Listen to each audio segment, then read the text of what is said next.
It was a difficult decision to make, but I got in this race to win, and I've always said I wouldn't continue if there was no longer a path to victory, Booker said in an email to supporters Monday. The New Jersey Democrats' announcement came a day before 6 presidential candidates will participate in the CNN/Des Moines Register's debate in Des Moines, Iowa. He did not qualify for the event. It also came as the Senate gears up for the impeachment trial of President Donald Trump. Our campaign has reached the point where we need more money to scale up and continue building a campaign that can win, money we don't have, and money that is harder to raise because I won't be on the next debate stage and because the urgent business of impeachment will rightly be keeping me in Washington, Booker wrote. His announcement marks another departure of a high-profile black candidate from the 2020 race. After not making the December debate, Booker criticized the rules that kept him from qualifying for the event and was outspoken about the growing lack of diversity on stage. Booker made the decision over the weekend to drop out of the race, a campaign aide tells CNN. The looming impeachment trial, which would have kept Booker off of the trail for some time, was a piece, but not a big piece, of his decision. Most importantly, Booker believed he did not have the resources to truly be competitive moving forward. Booker reported raising $6.6 million in the last quarter of 2019, a fraction of the amounts raised by the top Democratic candidates. It's not clear how much money he had left in the bank. It is also not clear whether Booker plans to endorse another Democratic candidate in the primary, the aide said, but as his statement made clear, he will support the nominee. The New Jersey Democrat ran for president aiming to restore a sense of community and mend the moral fabric of America.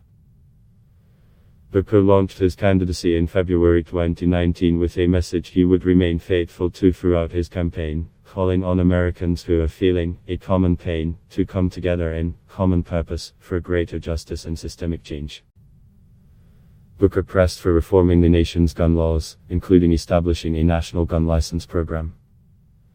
He advocated expansive criminal justice reform, including legalizing marijuana and expunging records of those already convicted for marijuana-related crimes. And Booker frequently shone a light on policy blind spots concerning marginalized communities, citing his own low-income, minority-majority neighborhood in New York. But unlike some of his rivals, Booker focused less on policy than on the spiritual side of the presidency. He viewed the White House as a moral post from which to inspire and guide a dispirited nation. Even as his campaign failed to pick up steam, Booker rejected pivoting from that message or overhauling his strategy. Instead, he continued to preach the need for radical love, resisting the political incentive structure, in the age of Trump, that rewards channeling the anger of some Democratic activists. At times, Booker's stump speech could assume the quality of a TED Talk or a sermon, moving members of the audience to tears and converting many to supporters. But ultimately that small-scale passion did not translate into broader support for Booker, who polled in the low single digits for much of his campaign. His advisors maintained that if only Booker could introduce himself to more voters, he stood a chance of becoming more competitive.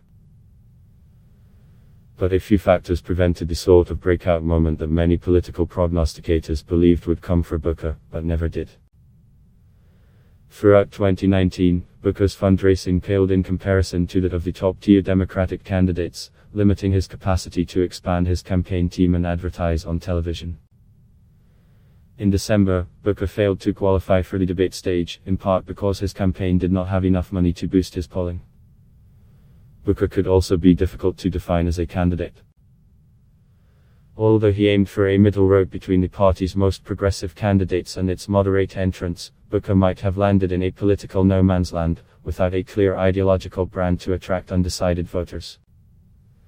Booker's background as a former mayor and Rhodes Scholar did not receive the same attention as those of others, like Pete Buttigieg, another Rhodes Scholar and now former mayor of South Bend, Indiana, who became an object of the public's and media's fascination. Booker also was not eager to highlight contrasts with his rivals, even as other candidates benefited from such attacks. One exception was when Booker, over the summer, took on former Vice President Joe Biden for using the term "boy" in a manner demeaning to African Americans. When Biden suggested Booker should be the one to apologize, Booker did not back down. I was raised to speak truth to power and that I shall never apologize for doing that, Booker told CNN's Don Lemon at the time. And Vice President Biden shouldn't need this lesson. Booker was consistently lauded for his debate performances, when he often commanded the stage. But those were ultimately not enough to boost his profile in the crowded 2020 primary. When Booker failed to meet the polling requirements for the December Democratic debate, he acknowledged it was a setback for his campaign, but vowed to keep pushing on, citing his strong organization in Iowa and other early states. But his path to an upset was further complicated by the looming impeachment trial in the Senate, which would have pulled him off the campaign trail. In his announcement to supporters, Booker said he would do everything in my power to elect the eventual Democratic nominee for president, whomever that may be, and to elect great Democrats to the Senate and up and down the ballot.